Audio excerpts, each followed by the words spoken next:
Hi, good evening, everybody. Good evening, madam. Right. Can you all hear me? Yes, madam. Okay. All right. Well, I will share my screen now to the slide which I discussed last. Right. Okay. Let's see.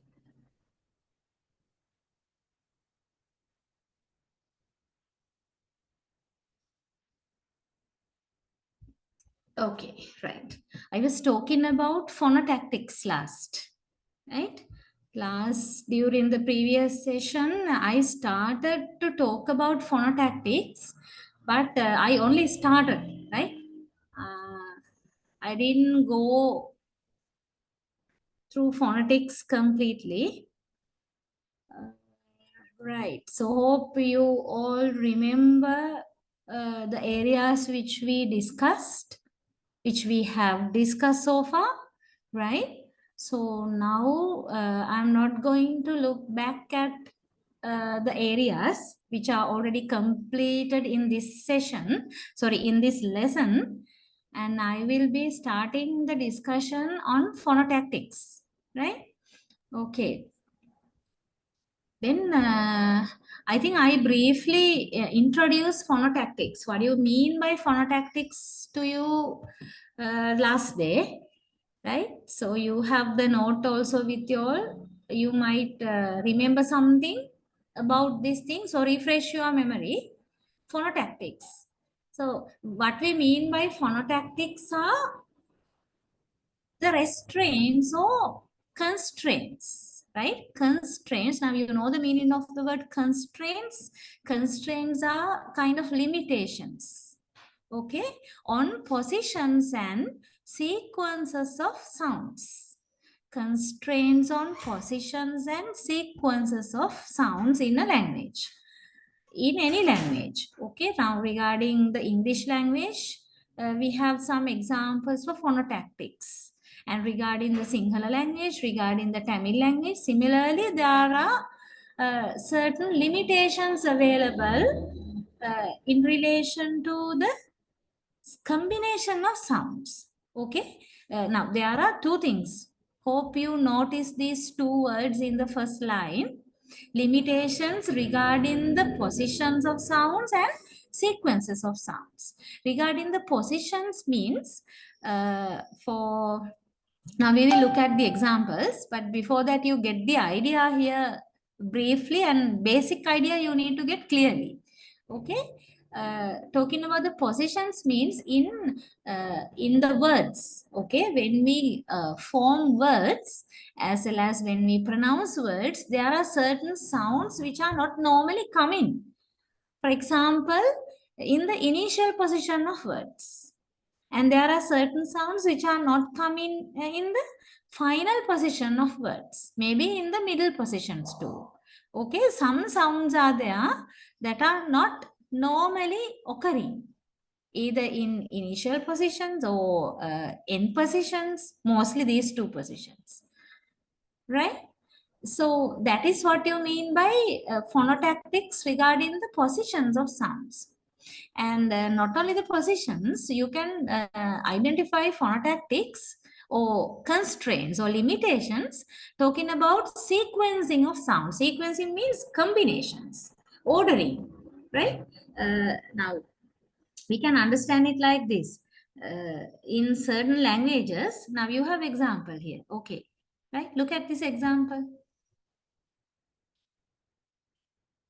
Now, this combination, talking about the position actually, okay? Uh, this example you can find in the English language. Because in English, we don't find this combination of sounds at the beginning of a word. So here you can find out both positions and sequences are discussed or are related to this constraint. Okay. Per and n, these two consonant combination does not occur at the beginning of any English word. You don't find any English word that begins with this sound combination. So that is one simple example of phonotactics in relation to the English language. And if you just simply think about sequencing of sounds only, certain sounds are not occurring in sequence, one after the other, without having any vowel sound. Okay, certain sounds are not usually that kind of combinations are not permitted by that language, by the phonology of that language. Right. So talking about phonotactics, you need to understand the line I have here underlined, and that's what I was explaining also.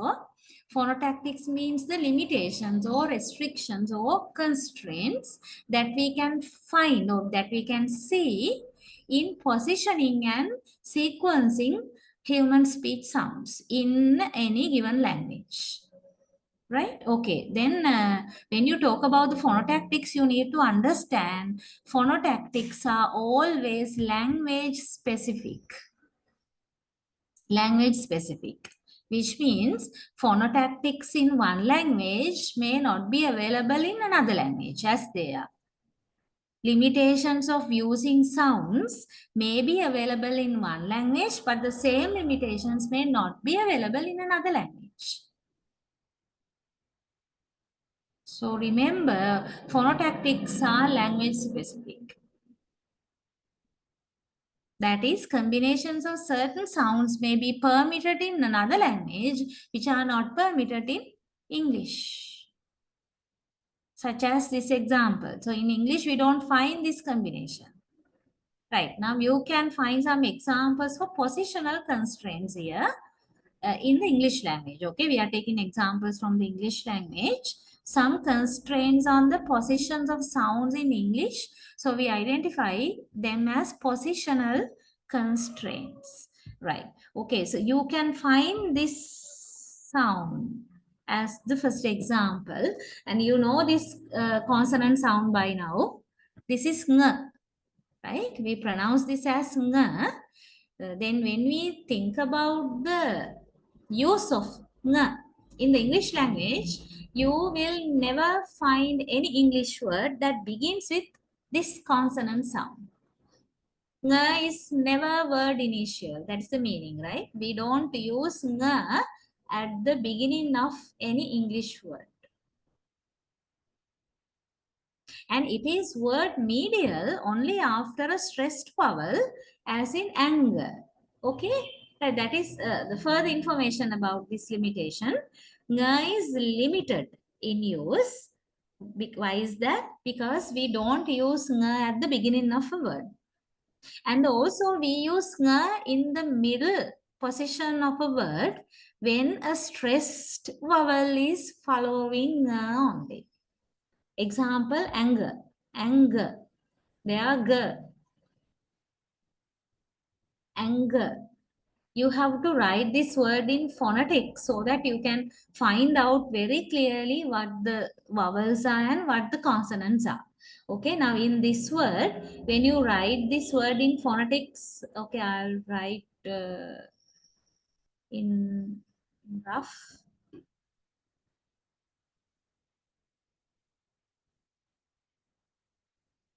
This is how we pronounce the word anger, right? Anger. Now, usually, you know, this schwa is not stressed, but in this word, this is stressed. This occurs after g sound. So, this syllable is stress.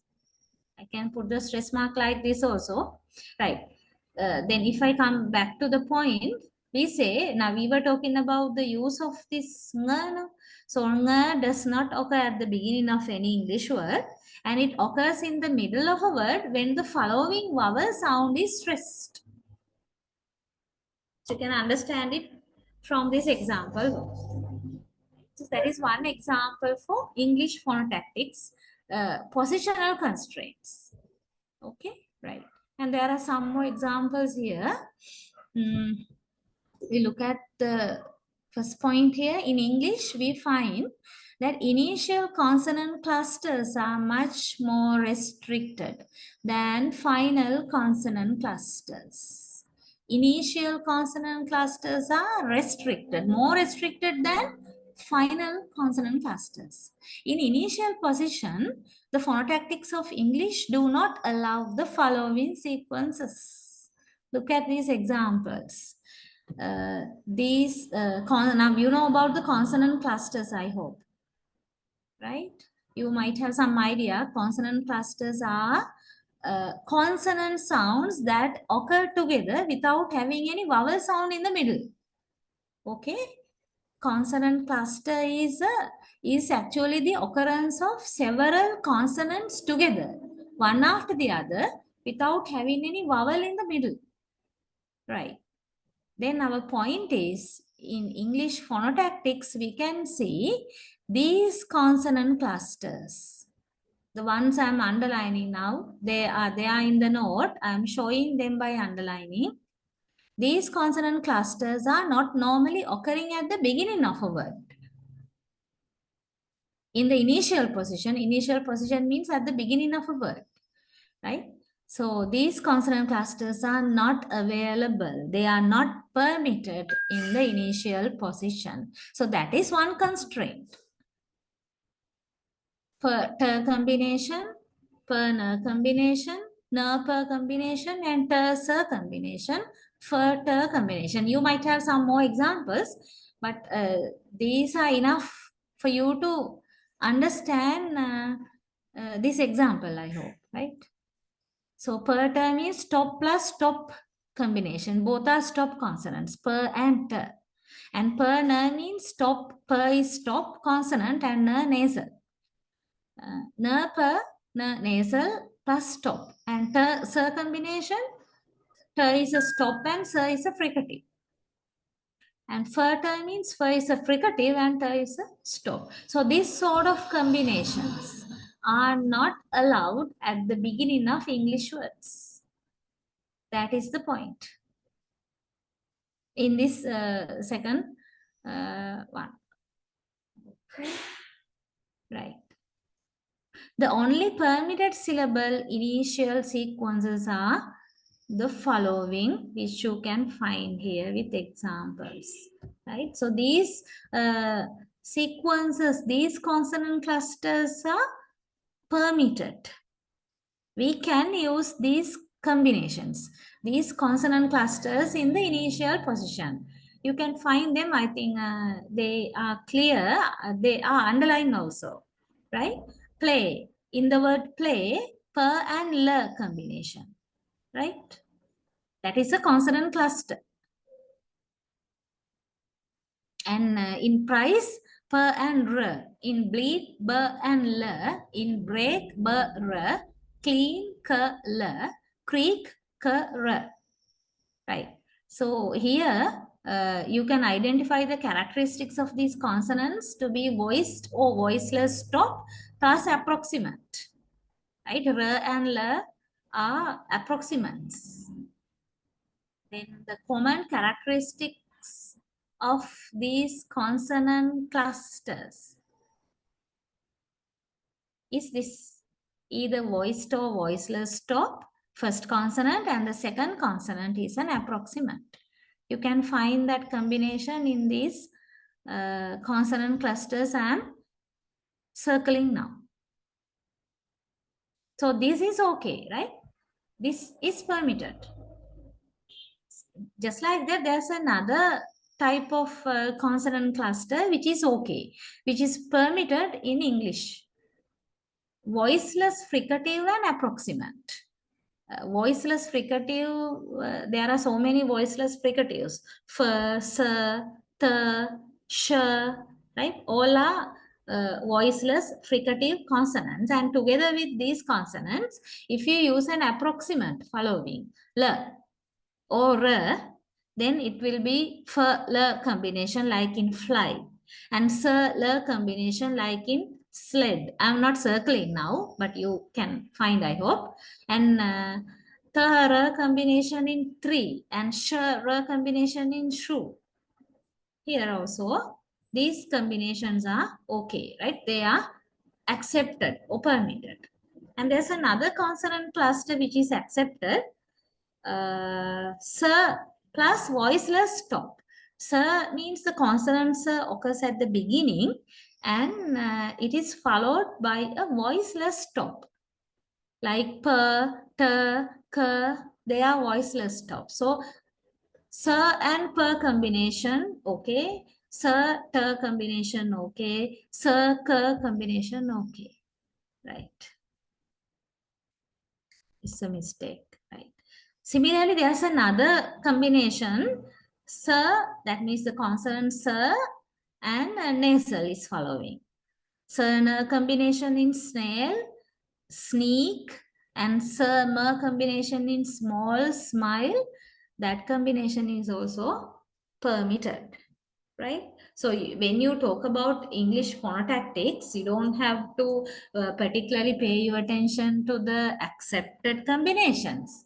You need to talk about the restrictions or limitations or constraints. So these are the examples for constraints, right? So these consonant clusters do not occur in the initial position, and that is one good example for English phonotactics. And meanwhile, I have shown you, now you might come to a misunderstanding, okay, then all the consonant clusters may not be able to be used or may not be permitted in the initial position. No, only this sort of consonant clusters, whereas these types are okay in the initial position, as you can see with the example words, right? Okay, so I hope you got this first example as well for positional constraints. And we have another set of examples about final consonant clusters, right? Now look at this point. Final consonant clusters are freer and more complex than initial clusters containing up to 4 consonants. Right, final consonant. Final consonant clusters means consonant clusters that occur in the final position of a word. Okay, sometimes now these final consonant clusters are more complex than the initial consonant clusters because they can contain even up to 4 consonants together at a stretch without any vowel. Space does not permit an exhaustive listing, right? Because now this list is not the complete list, but you can find some possible combinations of 2 final consonants, right? Okay. You can find r per combination, r mer combination, r s combination, r l p l m l s combination. So if you try to catch the characteristics by their manner of articulation, liquid and consonant sound, right? Consonant here means it can be stop. In this case, alveolar, right? Like that. So it can be any consonant. But the first consonant in the final consonant cluster is a liquid here, right? And then nasal plus obstruent, nerd, nerd, etc. And fricative plus stop, stop plus fricative combinations, and fricative plus fricative combinations. Both consonants are fricative and both consonants are stops, apt, ate, bobbed. So these types of consonants, when they occur in clusters, are okay, are permitted in the final position of words. So these things are given for you to understand more about and further about the use of consonant clusters, both in the initial and final positions. But don't uh, go away from our point. We were talking about phonotactics. Okay, phonotactics means the areas or the particular consonant combinations, sound combinations or consonant clusters that are not permitted either in the initial position or in the final position. And at the same time, I was talking about the permitted clusters. Don't give your priority to these examples. Basically, you need to talk about and understand about the constraints under phonotactics. Okay, did you get the point correctly about phonotactics? Are these notes clear to you? Yes, ma'am. Okay, right. Yeah. So I am supposed to talk about phonotactics very briefly to introduce phonotactics to you. And that was done with some examples, and that area is over now. Okay. Next, we have suprasegmental features to be discussed. Right. Okay. So this is a new area. When you talk about the suprasegmental features, actually that's totally different from what we have been discussing so far. Totally different. Because so far we were talking about the segmental features. You know, the meaning of the word segmental. Segmental is coming from the word segment. Segment is a part. Okay. Then segmental features are simply the parts, individual parts or individual entities. Why do we call them segments or individual parts? Because they can exist separately. They can exist all alone.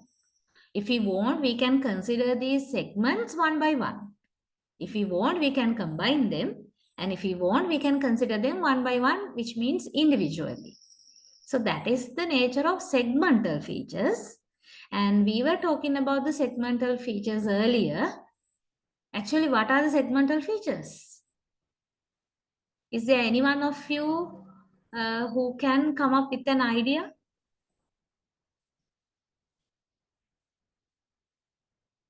To my question, segmental features? You don't find segmental features here on screen now, but I gave you the clue. Yes?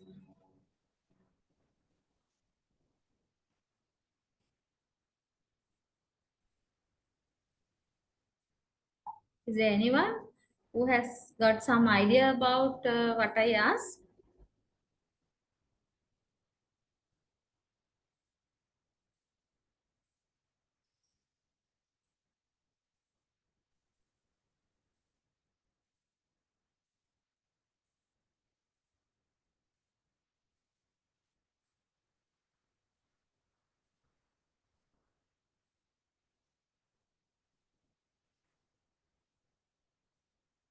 No, no idea.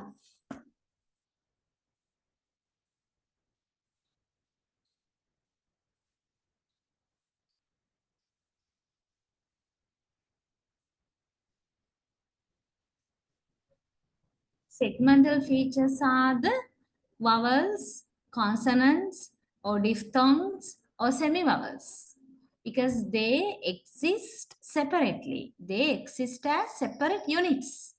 If you want, you can consider the production of vowels considering them one by one, or consonants considering them one by one. Okay, so they are the segmental features. But suprasegmental features, if I directly come to our point of discussion here, the topic is suprasegmental features. So suprasegmental features are the features which cannot be identified as individual units or individual parts because of this prefix. Okay, supra means going beyond. Suprasegmental means going beyond the level of segmentation. We can't segment them because they exist together. In other words, actually, I can say suprasegmental features are applied to combination of sounds or strings of sounds. Okay, right. So we'll go to the note here. These are suprasegmental features are those articulatory features which are superimposed over more than one segment. That is vowel or consonant, and they include stress and intonation. Yeah. So we can find always suprasegmental features to be applied on more than one segment of sound. The minimum segment or minimum combination is syllable. We apply suprasegmental features onto a syllable, then onto a word. Word is a combination of sounds, right? And then onto a phrase, onto a sentence, etc. Not onto a single sound, and that is why we call them suprasegmental. When we talk about the suprasegmental features, there are so many examples, types, not the examples, actually types, and from them these two are the basics: stress and intonation, right? Always we consider stress and intonation to be the most prominent, commonly discussed suprasegmental features. But other than stress and intonation, we have pitch, tone, juncture as suprasegmental features. But these two are common, right? Common and very important. Right, then we are going to look at this some of these suprasegmental features.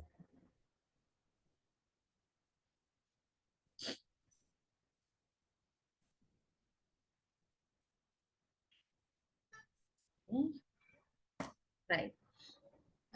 We are going to talk about stress first. Okay. Now it seems that you people are not listening or not being attentive. I don't know, right? So I have another general question for you.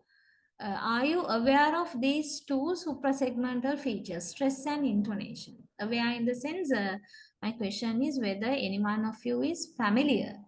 You have heard or you have learned elsewhere, or are you at least aware that you are using uh, either of these suprasegmental features when you are using the language orally? What do you think about this? Are they familiar or not? Yes or no question.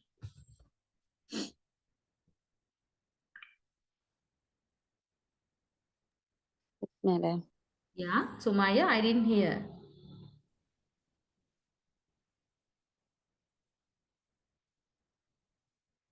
Actually, I didn't hear. Yes, madam. They are there, I think, in HND syllabus also. What about the others? Very calm and quiet set of students. I don't know whether you all are listening even. Stress and intonation? Any idea?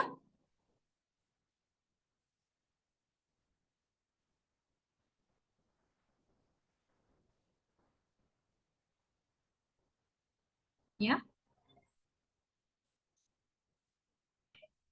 Of course, you can feel relaxed if you are there in the meeting. I'm telling, okay? You can just feel relaxed and try to express your views, whatever you have got to say about the things which we discussed here. Otherwise, keeping in silence is not helping you to be familiar with these concepts. Just listening will not help, right? And some people may not be listening either. So then it will not be that easy for you to catch these ideas, right? Okay. Uh, so my conclusion is then those who have completed HNDE course, they might have some memory, some idea, and some understanding about these two features because they were there. And talking about the others, of course, I don't have an idea because they are not talking, right? Yeah, we will look at these two suprasegmental features, but not briefly, but not in detail as well. Okay, in a kind of middle path, I will be discussing because brief discussion will not be enough, and we don't have enough like time as well as time is a problem, okay, to discuss this in very detail also. So you need to get the idea regarding what these two suprasegmental features by participating in the discussion. Right. First one, stress. You know about stress. Stress has a lot of meanings, no? But in phonetics, stress has a particular meaning. Okay. In phonetics, we talk about the sounds, human speech sounds, production part basically. So there, when we talk about the production, means pronunciation of sounds, uh, this stress comes into the scene. Okay, stress means particular way of producing a sound. Actually, we don't say a sound, producing a syllable. We can stress a syllable when we pronounce a word. And when we pronounce a sentence, we can stress a verb. So stress can happen in two ways.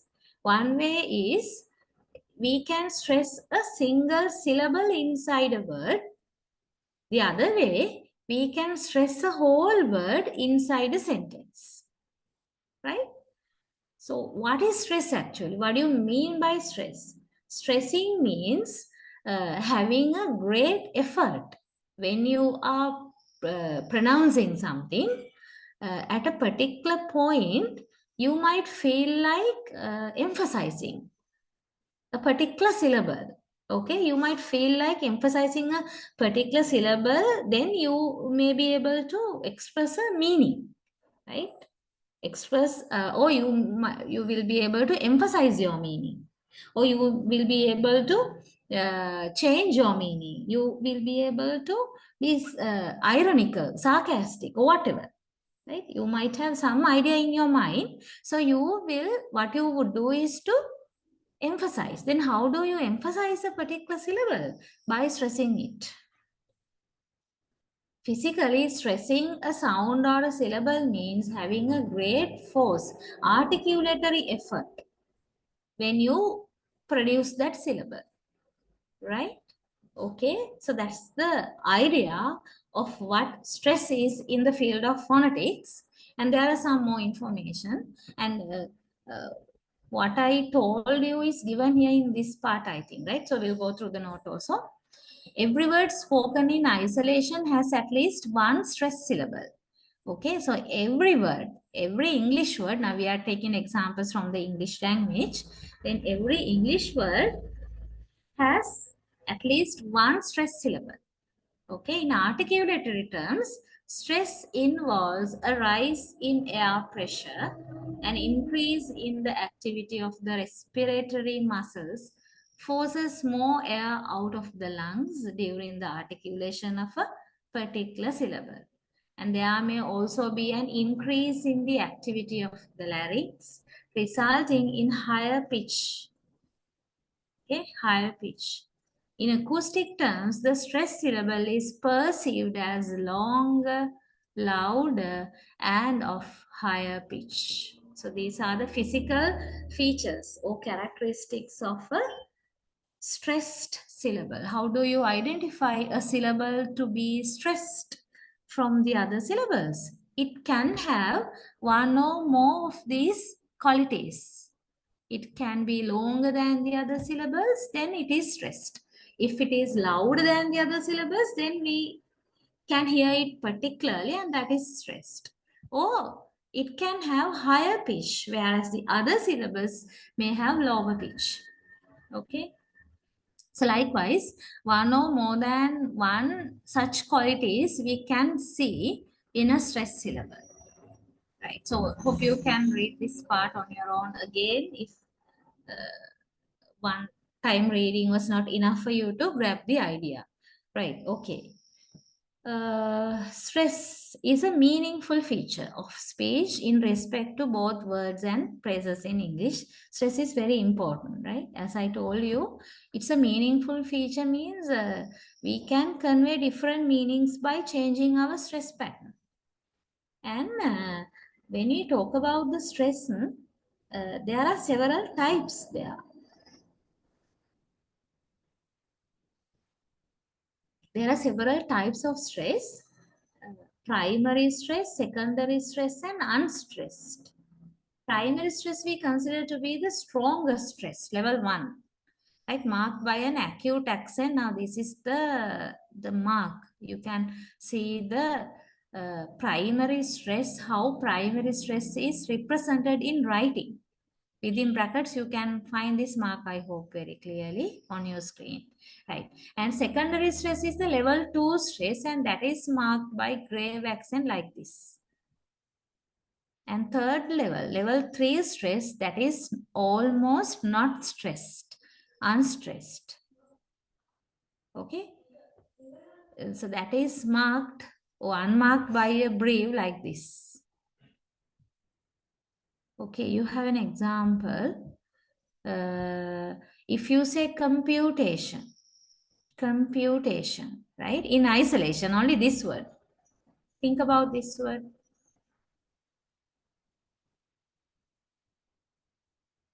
What do you now? Okay, before you identify the stress syllable, you need to identify the number of syllables available. Okay, so how many syllables are there and what are they? I can break the word into computation. 4 syllables are there, right? 1, 2, 3, 4. 4 syllables are there. So from these 4 syllables, which syllable do you stress?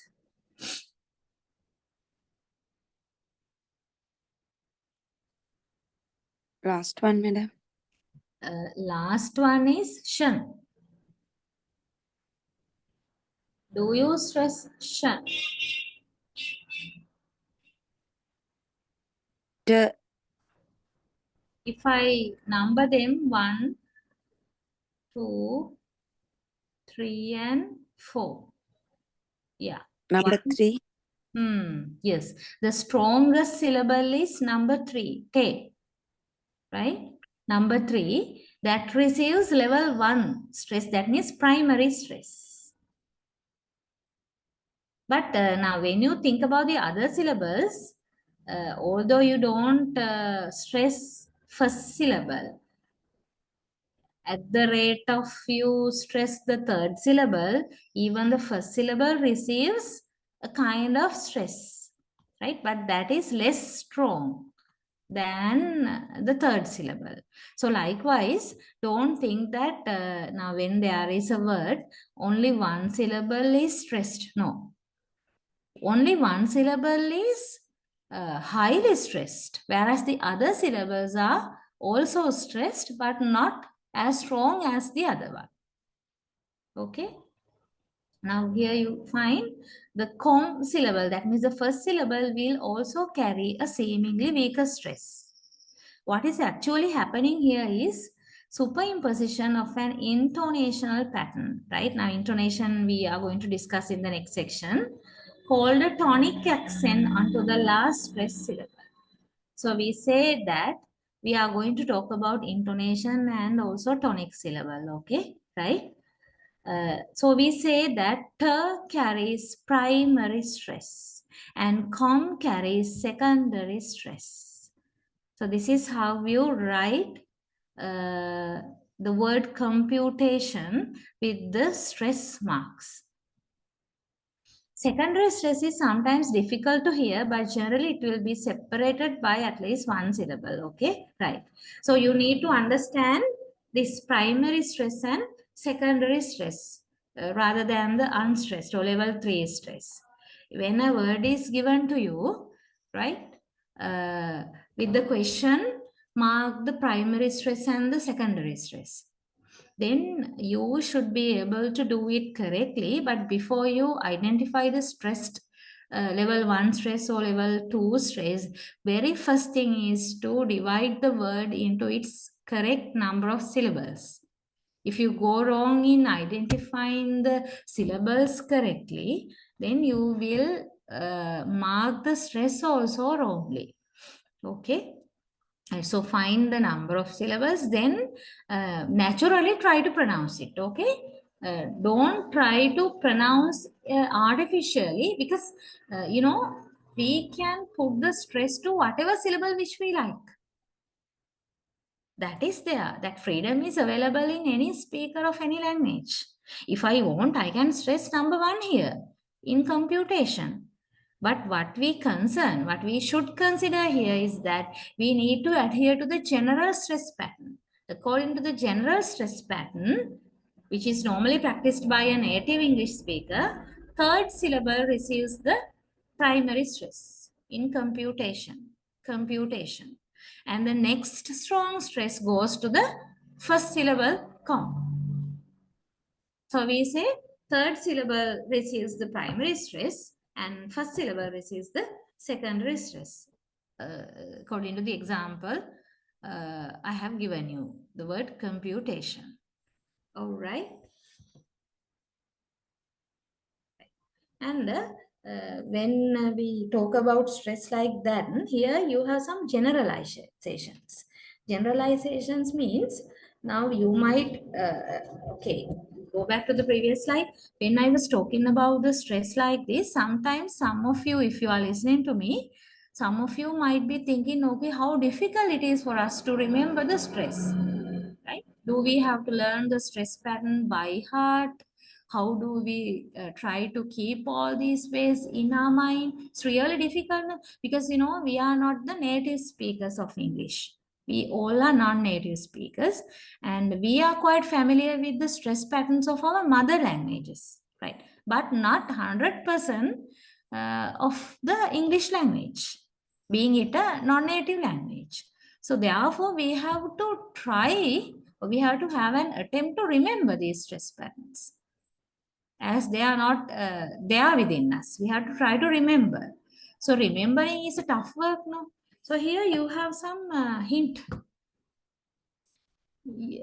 These generalizations will make it easy for you to remember some patterns, some stress patterns, right?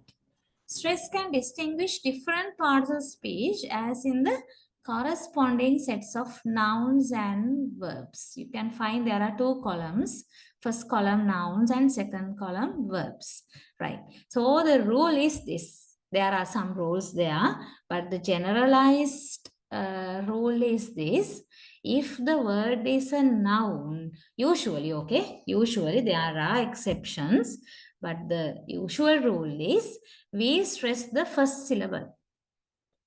Initial stress means we stress the first syllable. And if the word is a verb, then stress falls. That means the primary stress goes to the last syllable. Now, when you look at these examples, you can find all these words are disyllabic words. Disyllabic means all the words have two syllables. Then the initial syllable means the first syllable and the final syllable means the second syllable, right? So you can find, here I have considered only the primary stress, okay?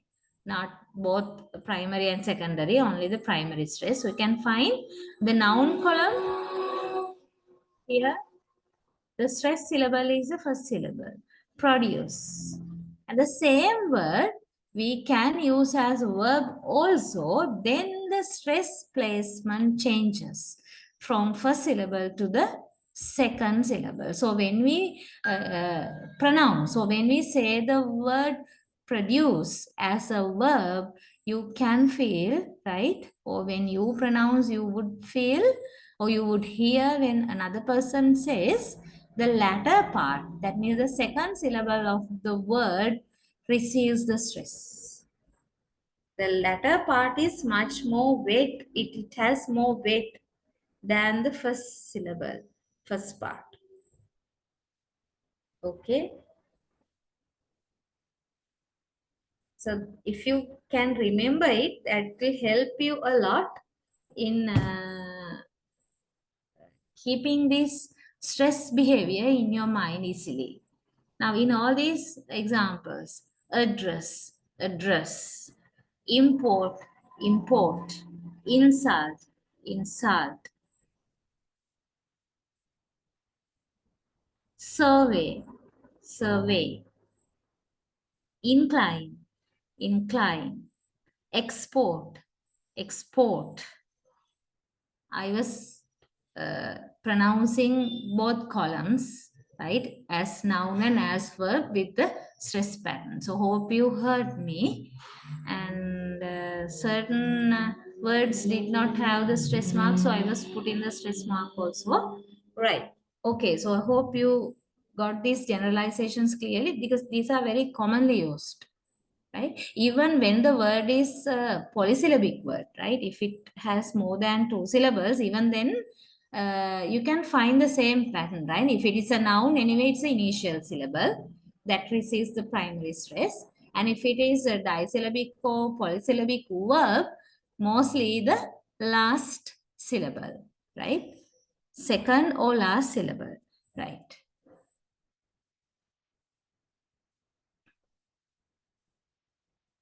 I think we are going to just wait. Right.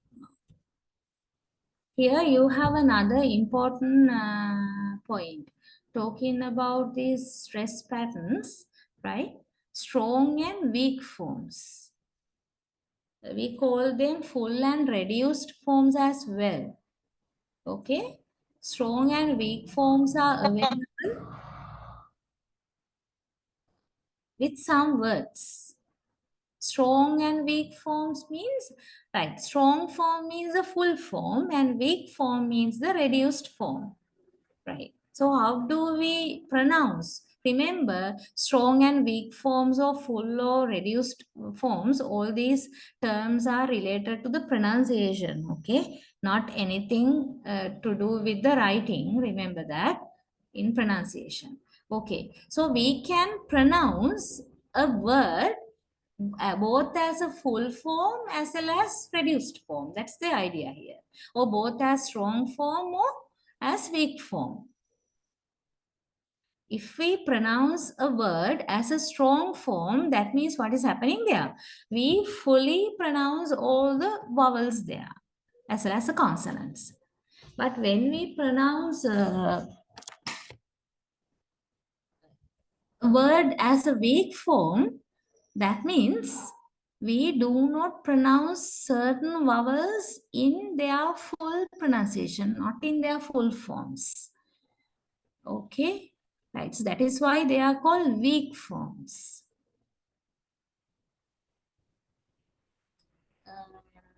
I just refer to the point when spoken in isolation or used contrastively, function words are pronounced with full vowels, but when they occur in a sentence, they are generally unstressed. Okay, now there's another point you all have to remember when we talk about the strong and weak forms. Okay, now in English, right, we have two types of words. No, we have two word classes, right? We have open word class and what is the other one? Closed word class, no? Yeah, we have open and closed, right? Okay, so you know the items that come under the open word class. I can't be writing all these words here. It's not easy, but you know, right? Under open word class, we know there is the noun, verb, adjective, and adverb. Four parts of speech: noun, verb, adjective, adverb. And under the closed class, you get what? Prepositions, pronouns, auxiliary verbs, articles, conjunctions, determiners, right? These types of categories are coming under the closed word class, right? So just pay attention to the pronunciation part now. Now, I'm not going to talk about the grammar here, okay? Not anything to do with grammar. Just try to pay your attention to how you say these words. When you're talking with your friends or when you're talking with somebody in English, right? You are using both the words from both word classes, no, open word class words as well as closed word class. Now I'm talking in English with you all, right? So you can hear I'm talking nouns, verbs, adjectives, adverbs, as well as some prepositions, pronouns, conjunctions, everything, right? All these words I'm pronouncing, right? But in natural speech, okay, in natural speech, you have to understand we always use the full forms of the open word class. I will go to a different color. Right? Talking about the open word class, that means noun, verb, adjective, and adverb, we always use the what? Full form. Full means, in other words, strong form. Right? So if there are vowels in the noun, we fully pronounce these vowels. And if in the sense normally there are vowels in any word, no, right? And the vowels available in an adjective, in an adverb, or in a verb or noun, we pronounce the full forms of these vowel sounds. That happens in the open word class, right? But regarding the closed word class, that is little bit different. No, closed word class are the function words, as you all know, right? And they are, as I told, adjective, uh, conjunctions, articles, auxiliary verbs, prepositions, etc. No? So these closed word classes in natural speech, okay, are usually pronounced in their reduced forms, or reduced form in the sense weak forms. Reduced or weak forms. In natural speech, I am telling, okay? In natural speech. But in slow speech, when you just think about a situation where the teacher is teaching some words to the students, then the teacher is very slow, no? Right? And repetitive and slow and having full stressed. So in such a situation, the story is wrong, right? So that's the difference. The closed word classes are also produced or pronounced in their strong forms. But I'm talking about the natural speech. There, remember, always open word class words are pronounced in their full forms, whereas closed word class items are pronounced in their reduced forms or weak forms. There's a reason for that. Okay, can any one of you guess the reason? Why does that happen like that?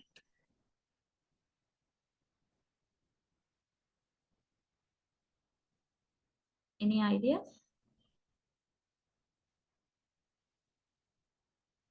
Why do we always pronounce the strong forms of the open word class and weak forms of the closed word class? Anybody would like to say anything?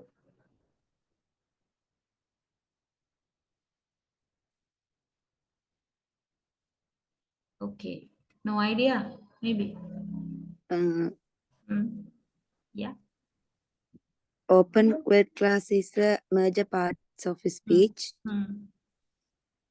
Yeah. and closed word class is the minor parts of the speech. That's why. Major and minor, on which basis, Sumaya? You Content divide? on the words, madam. Huh? Sorry? Content word. That is the point, right? That is the point. Yeah, okay. Now, when we talk about the open word class, they contain the meaning, right? Open word class items contain the meaning. And for us to pass the message in the process of communication, we highly use open word class words because they have the content. So therefore, automatically they get the stress. Automatically, open word class items are stressed. Even without our deliberate thinking, we subconsciously, we don't do it deliberately or purposively, but it happens. We stress. Stressing means pronouncing them in their full forms or strong forms. Now, the other side of the story happens with the closed word class items, because closed word class items do not help us to communicate our message. Then why do we use the closed word class items? To maintain the grammatical accuracy. That is why they are called function words also. No? right? So we use conjunctions, prepositions, all these types of closed word class items to maintain the grammatical accuracy of our sentence only. Otherwise, they do not help us to communicate the message. Therefore, compared to the open word class, closed word class items are not that important. So we do not stress them as they are not important to communication process. We do not stress them. That is why they are pronounced in their weak forms or reduced versions. Right? Okay, so these points were not there in the note. I was just explaining a little bit more. Hope you got the idea. Right? Okay, so now here you have so many examples for what are these words actually? The words you get in the first column, they are these words. I mean, open word class or closed word class? Closed. Closed, closed. Okay, because regarding the open word class, you don't have to identify strong or weak forms because anyway they are strong. Open word class, anyway they are strong. No? But closed word class, in natural speech, they are weak. But when you want to emphasize any closed word class item, or when they occur at the end position of a sentence, or when you say a closed word class item separately in isolation, then they are pronounced in their strong forms, which means strong and weak forms are available. Both these forms are available in the closed word class item. Right? So that is why you have these second and third column, strong column and the weak column, and examples of weak form are also given, right? So only thing is now they are given in phonetic script. You need to understand uh, how the strong and weak forms are used in these closed word class, right? Now first one, and I'm not going to read everything, but certain symbols may not be familiar to you, therefore I will just refer to them. Okay, first word is and. So when you slowly pronounce the word and, you would say and, right? Slowly, and that is the strong pronunciation. You can find it in phonetic symbols here. But in quick pronunciation, quick means in your casual speech, right? Now, when you talk naturally, you don't pronounce each and every word fully, right? Usually, you say these close word class items very quickly. Don't locate a lot of time to fully pronounce these close word class items. So they are pronounced in their weak forms, as I earlier told. So these are some of the weak forms. You can find 3 forms, but I don't know whether the symbols are okay for you to understand it, right?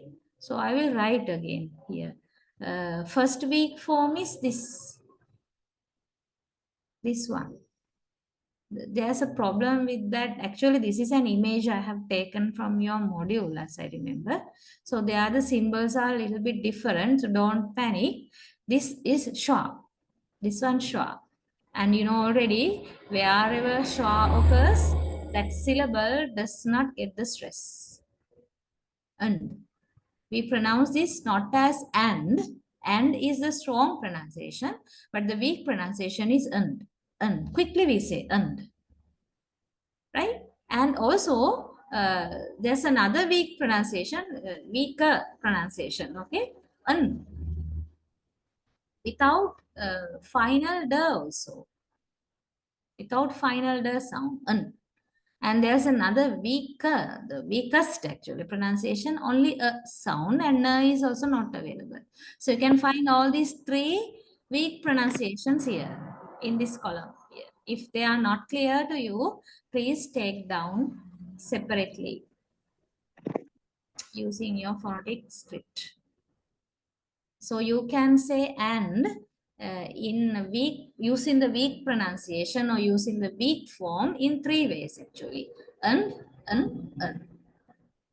That depends on how fast you are talking actually, and how much an importance you have given to the word, and also your speed will decide which weak form you are going to use.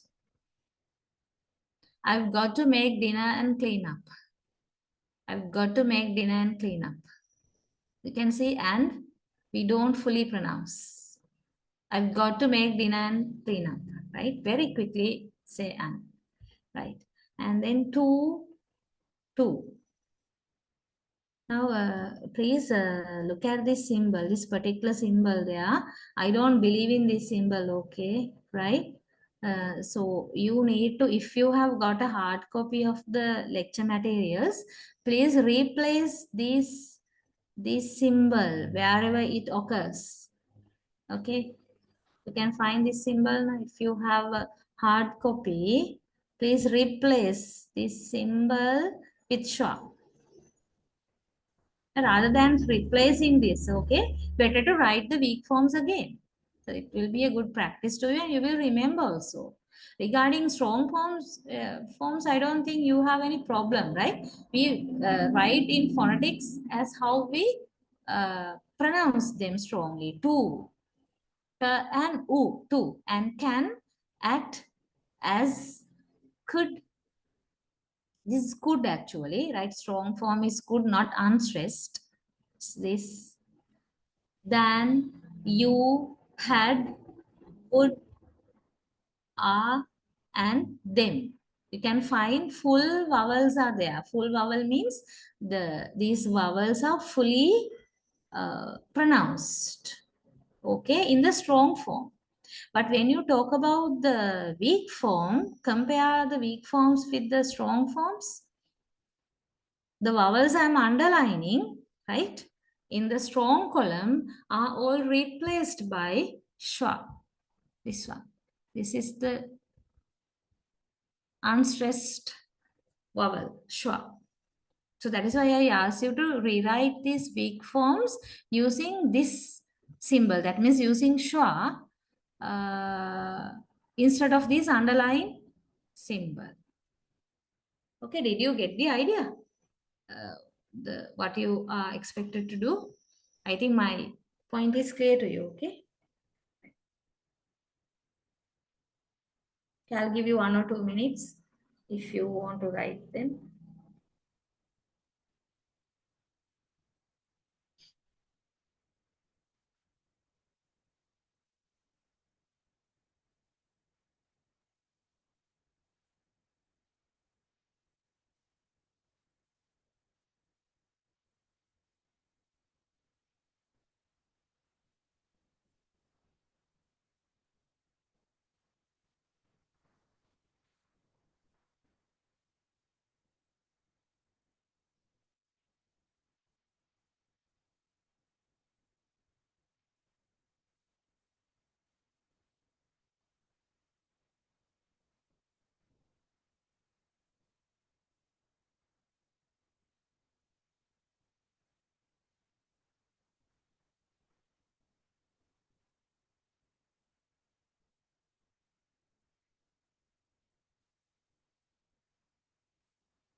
Okay. Right. So are you all clear with the strong and weak forms? Shall I move on? Okay, madam. Right. So you need to understand here, the strong and weak forms are decided by the stress, okay? And because earlier we were talking about the stress, no? So stressing is the factor that decides whether a word is going to be strong or weak form. So strong form means we stress the word, and weak form means we do not stress the word. So that's the connection between stress and these two forms. All right. Okay. We'll come back to the stress. Talking about the phrasal level. Now, earlier we were talking about the stress in word level. Okay. We'll refer to the para. At the phrasal level, stress also plays a role in English. When we utter entire phrases, we do not in fact stress every word, right? Instead, we stress only certain words and unstress others. We stress only certain words and unstress others. Generally, we place stress on the major parts of speech or content words. And we do not place stress on the minor parts of speech or function words. Right? Okay, so this is the rule when you think about the sentence stress. In sentence stress, we talk about stressing some words in a sentence or a phrase. Okay. Then just take a sentence. Now you have this example. In autumn, the dry yellow leaves fall from the trees. This is a sentence, right? Now when you pronounce this utterance, even without your conscious awareness, right? Even without your awareness, you are stressing certain words, and those words are content words. Because in the earlier discussion also I told you, content words are more important for us because they are the words that carry meaning. So we can convey the message through the content words. Content words are the open word class words, noun, verb, adjective, and adverb. So automatically stress falls onto the content words in our sentence. Whereas the function words do not get the stress because they are not that important for communication. Right. So according to that rule, then, which are the words that you are going to stress in this example? You can find simply the content words and they are stressed. Content words are these. Okay, I'll put the stress mark. Autumn is a content word and dry, yellow, leaves, fall, trees. These are the content words and they are stressed. Whereas the, okay, I will underline because there is no notation to be used to show the unstressed function words. So therefore, I will just underline them, okay? Like this. Right. In the, from, again the. These are the function words. They do not get any stress. If you have a hard copy, please do all these markings.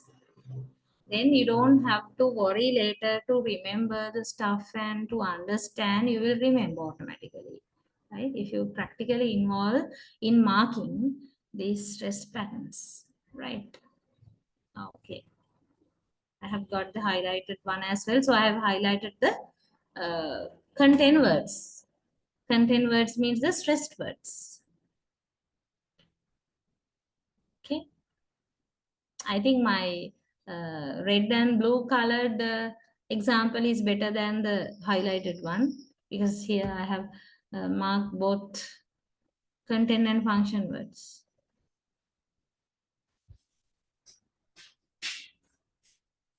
Okay.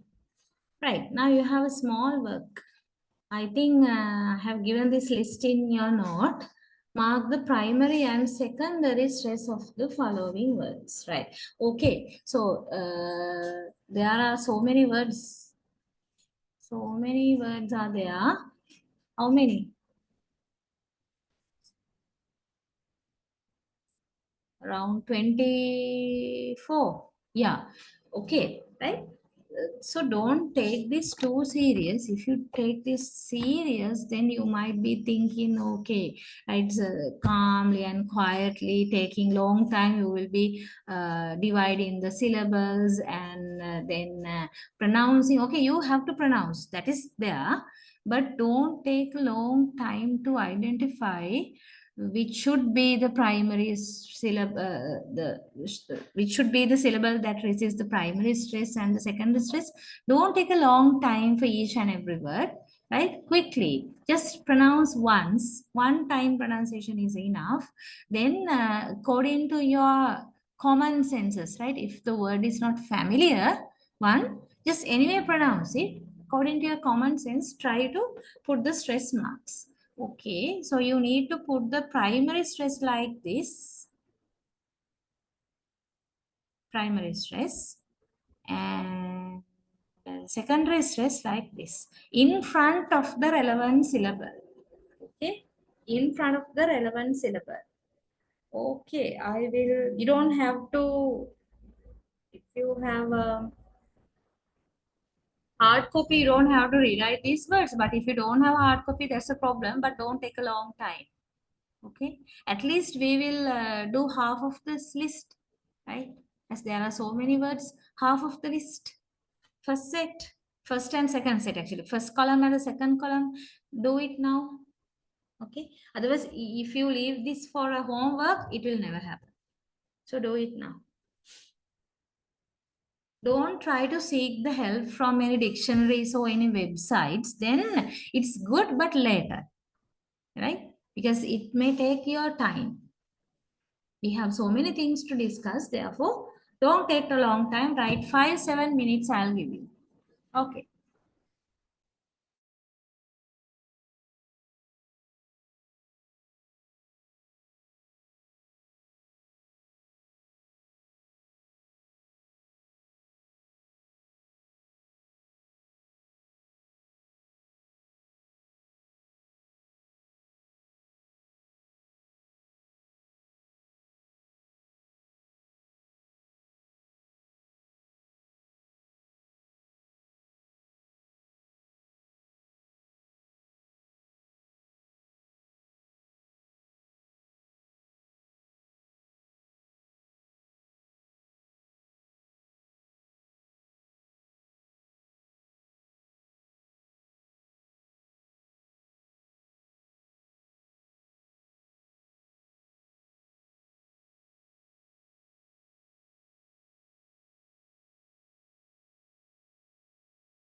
Okay, right.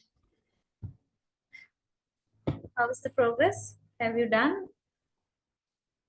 Yeah.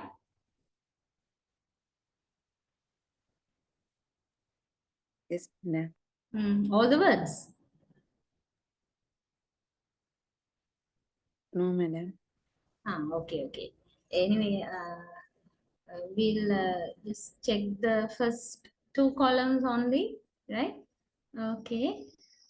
First one, well, I want you to identify the two syllables that receive primary and secondary stress, no? Right. How many syllables are there in this word? Papyrus. 3 syllables are there. So you need to find out the strong syllable and the next strong syllable. Strong syllable is the syllable that receives the primary stress. Right. What is that? If I ask that question and start waiting, then time will pass because there are so many words also, no? Right? So I'll mark and you check. Strong syllable is the one in the middle actually, right? So I will put the stress mark like this. Hope you can see. Papyrus, papyrus.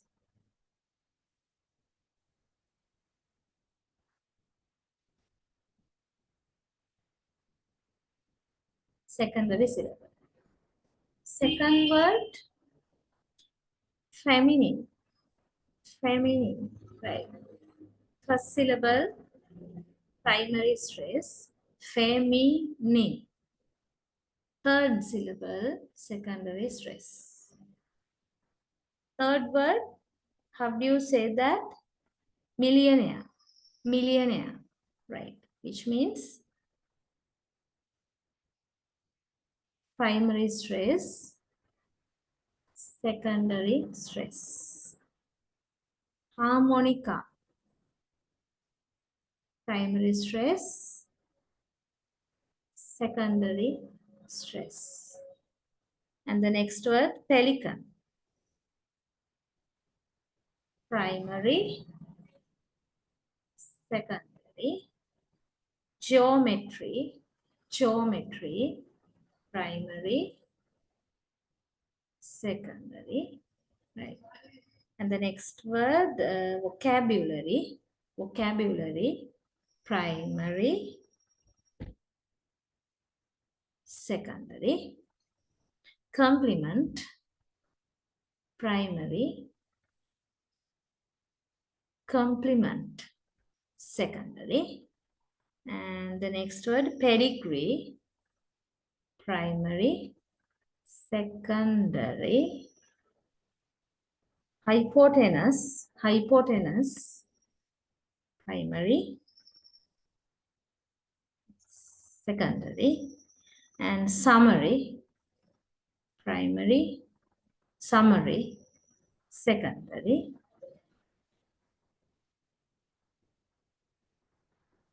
memorandum, memorandum, primary, secondary, right.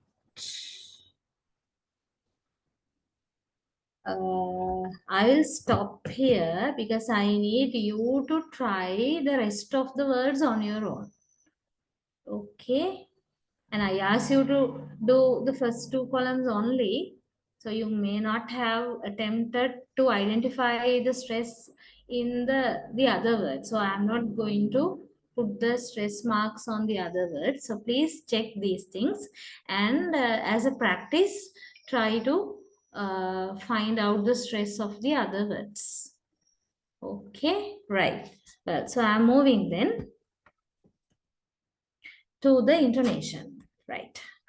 Intonation is a lengthy area. I should tell you, even stress is a lengthy area, but I did not discuss everything that comes under stress.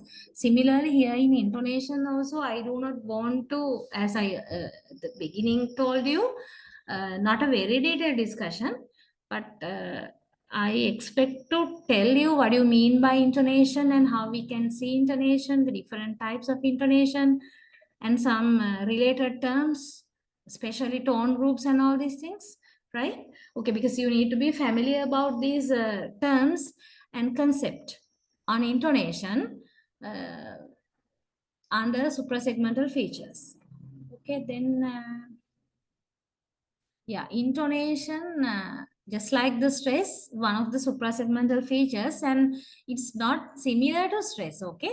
You know, stress we identify as having a great articulatory effort in pronouncing either a syllable or a word.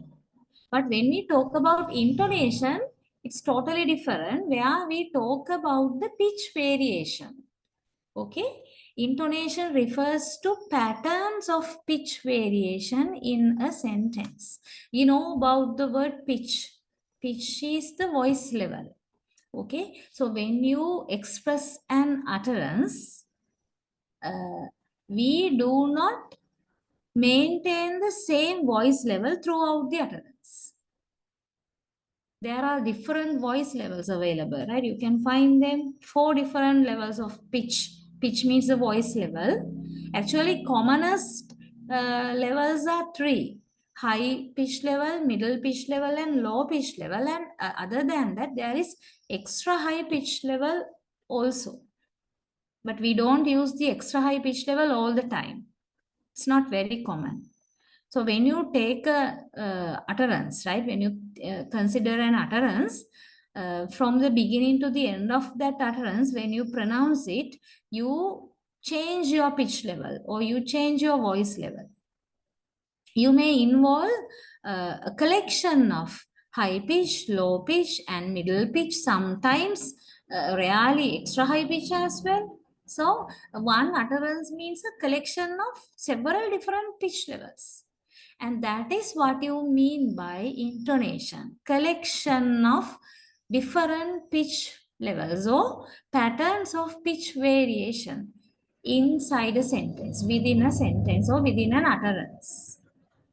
Okay, it does not refer to the discrete pitches of different vowels, to pitch accent or to physiologically determine variations in pitch due to the size and shape of a person's vocal apparatus, like the difference in pitch between men's and women's voices, right? So we don't consider that aspect in intonation. The pitch patterns of intonation are similar to tunes distributed over sentences in an organized and systematic way, right? So I told you it's actually a collection of different voice levels, so pitch variation. So if you consider an utterance from the start to the end of an utterance, right? There may be so many situations we use pitch differently. Low pitch, and you can say middle pitch, high pitch, and extra high pitch also. If you want, I will put the letter E, extra high pitch. So usually when we talk, our voice level changes. Sometimes we begin with a low voice level, low pitch, and we can go up and we can come down and we can go even up to extra high level also. That depends anyway, right? And we come down like that. Okay, so this is the pattern, right? This is one pattern only. The pitch variation can be represented like this in a normal utterance, which is said by a normal or average human being. Okay, right. So they affect the meaning of the sentence as a whole by indicating different sentence types, such as statements or questions. So why is it that important for us to know about intonation? Because it has the ability to change the meaning. Actually, intonation has two functions.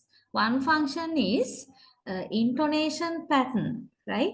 Gives us an idea about the grammar of our utterance. Whether we are telling a statement, whether we are telling a question, whether it's yes no question or WH question, or whether we are telling a command, etc. accordingly our intonation changes. That is one aspect. The other aspect is intonation shows our attitude. Attitude we can't see now, right? We can listen to a speaker, but we can't see the attitude, but we can understand the attitude by listening to the intonation pattern. For example, if you are surprised, then your intonation will change.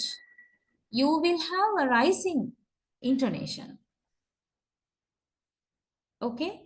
And if you are showing a kind of like what? Cool, uninteresting response to what the speaker, to what the other person says, right? When you are talking, if you want to show that you are not very much interested, likewise, then you may have a falling kind of, or like level tone, not falling, level intonation, not rising, neither rising nor falling. Right? And if you have a finality or completeness in your tone, then you would use a falling intonation. So likewise, remember, intonation is very important suprasegmental feature, because by using the particular intonation pattern, we can change the meaning of our utterance. We can indicate the particular grammatical information, as well as we can show our attitude, our feelings, what we think towards the utterance through the use of the relevant intonation pattern. You have two basic intonation patterns, right? Two basic intonation contours, falling and rising intonation. Falling intonation, you can, I hope you can understand what it means. The end of the utterance is marked by low pitch, right? Falling means we are starting somewhere at a high level, but towards the end of the utterance, our voice level goes down, falling. And rising is the opposite of it, right? Towards the end of the utterance, our pitch level goes up, high pitch.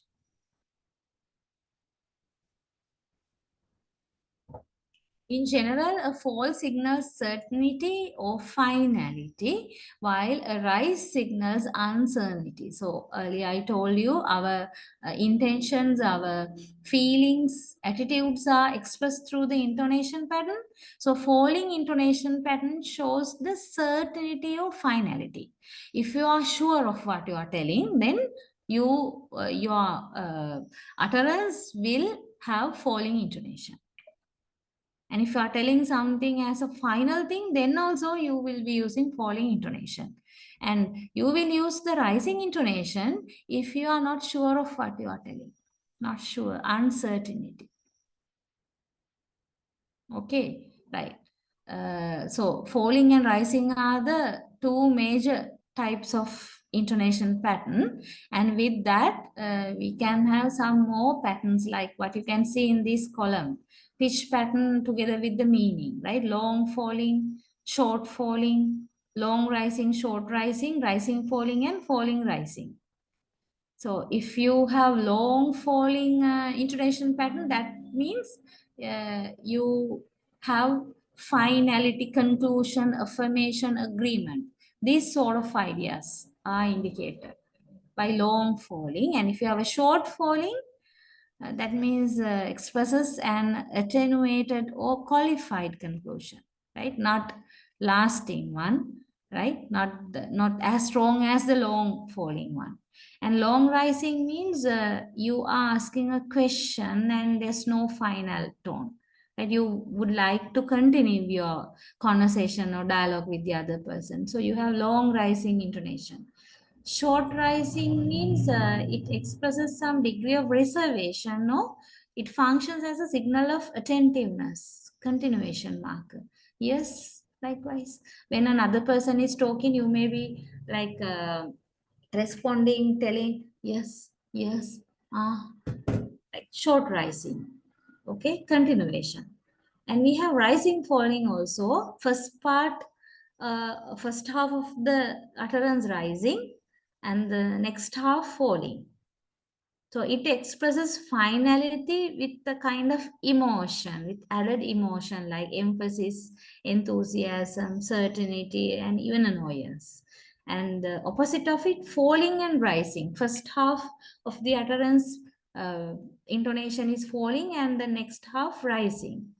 It expresses querulousness, skepticism, reservation. You don't believe in what the person says, likewise, right? So that kind of attitude is involved. So you should understand, after all, right? When we talk about the intonation, simply it means changing the pitch variation. And there are several patterns, as you can see here, and each pattern indicates a particular meaning. Okay, particular meaning. Practically, do you pay attention to these meanings? When you talk, actually, intonation is not limited to English only. It's there when we talk using any language, right? So when you talk, do you deliberately choose which pitch pattern am I going to use now, and which pitch pattern will be suitable for my next utterance? Likewise, are you deciding it, or are you selecting? No. No, never. Right? Never. We never do so. Instead, what happens is that automatically the pitch pattern comes out of our mouth according to what is there in our mind, according to the meaning. Actually, meaning is abstract, no? It's other person can't see what we want to say. It's there in our mind. So accordingly, according to the meaning in our mind, we automatically choose the pitch pattern. It doesn't happen deliberately, right? Automatically, the suitable pitch pattern is coming in that matches with the meaning.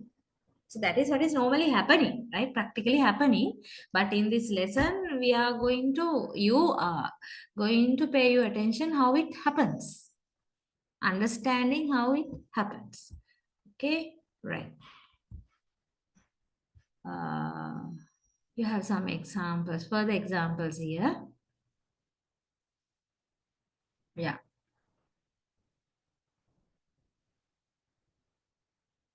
The listener uses the cues provided by pitch change to interpret the speaker's intent. Yeah. So the listener can hear the pitch patterns, intonation patterns of the speaker. Then the listener can get some clues or hints regarding what the speaker means by listening to the pitch variation, apart from the words. Okay, we can see the meaning of these pitch patterns even in the different ways that the one word utterance yes can be produced. Like utterance is yes. Example is given as yes. Then if you are telling yes with long falling, the answer is actually yes. You really mean it. But if it is short falling, the answer is yes, but I am impatient with your question or find it unimportant. This kind of idea is there. If you are telling yes with short falling, yes, yes, that is long falling. Short falling, yes, right. Long rising yes means, did you say yes? Yes, like that. And short rising yes means, yes, yes, perhaps. Or please go on, I'm listening. That impression is there in short rising yes. And rising falling, yes, I'm certain. And falling rising means, yes, I'm doubtful.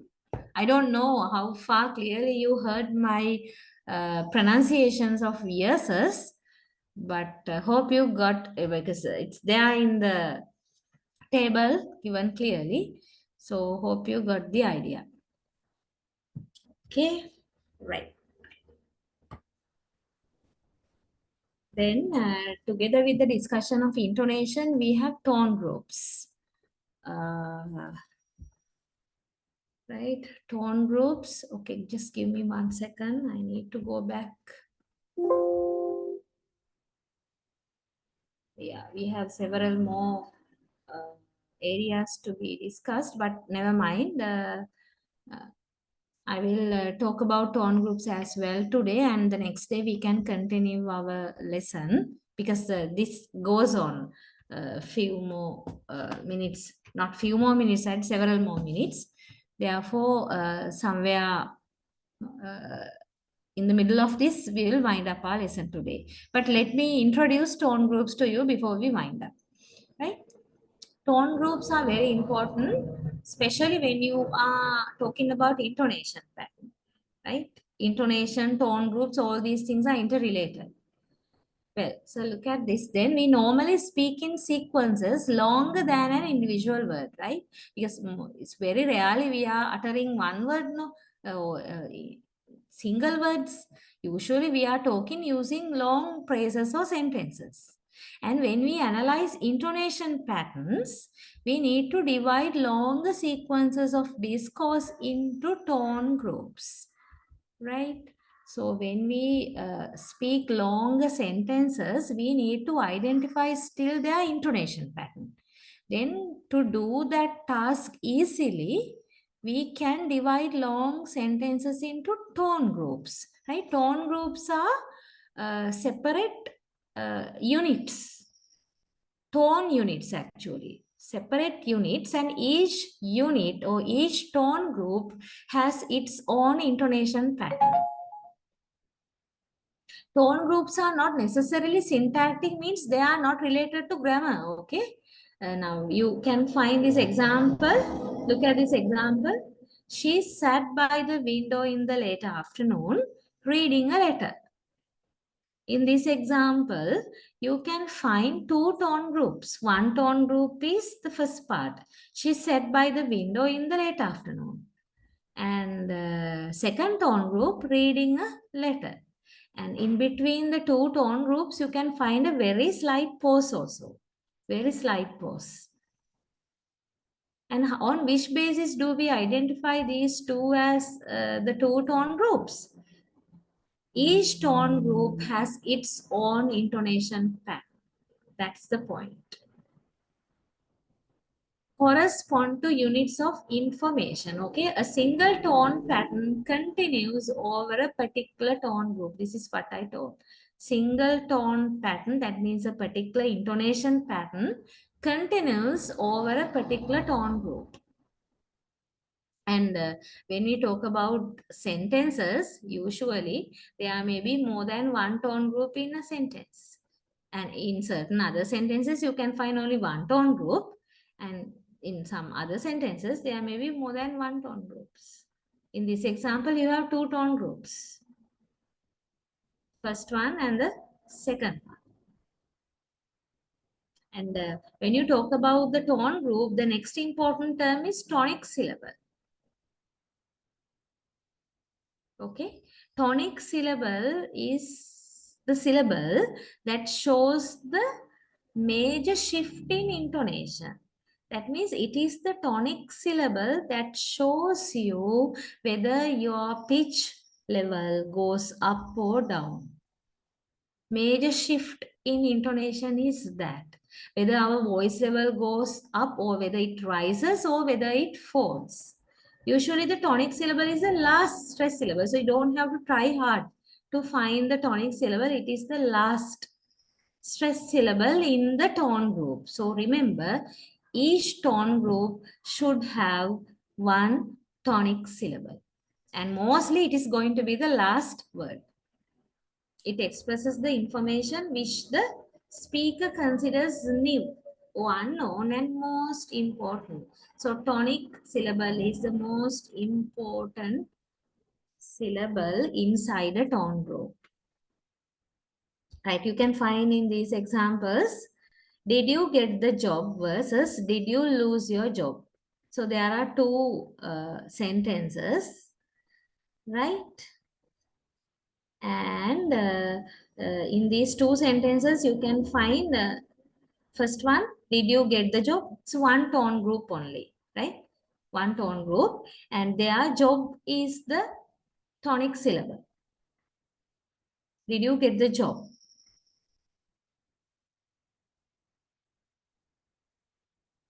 And here, did you lose your job? in this example, the second tone group, actually the tonic syllable comes not in the last word, but in a word which is most important. Okay? Loose. Rather than your job, loose is important. So loose carries the tonic syllable. And the next pair, I visited my mother. I visited my mother versus I visited your mother. So in the first tone group, I want to emphasize the noun mother. So therefore, mother is the tonic syllable. It is underlined here, right? But in the second tone group, I want to emphasize your. The word your, not mother. So therefore, your is the tonic syllable. Understand, tonic syllable is the most important syllable semantically, right? When you want to talk, when you talk about meaning, in the aspect of meaning, it is the most important syllable, tonic syllable, and mostly there are exceptions as you can see here also, but mostly tonic syllable occurs at the end of a tone group. In certain other situations, it can occur in the middle also, like in the other examples here. Right? Okay, so that's about the tonic syllable. Here you get to know two terms, tone group and tonic syllable. So when a sentence is given to you, you should be able to separately recognize the tone groups of that sentence and also the tonic syllable of those tone groups. Okay, right. Well, so we are going to continue this lesson next day. And meanwhile, I have sent you the lecture material of the coming lesson as well. So be ready with that lecture material also next day, next week, because I'm going to wind up this present lesson within few minutes when I meet you in the next week, in the next session. And I'll be starting the next lesson also. All right. Okay, then as the time is up, I think I should wind up, right? The discussion today. Let's continue from this point onwards next day. Okay, be ready with your notes then. Good night, all of you. Right. Okay, madam. Thank you, madam. Good night. Thank you, madam. Good night. Mm.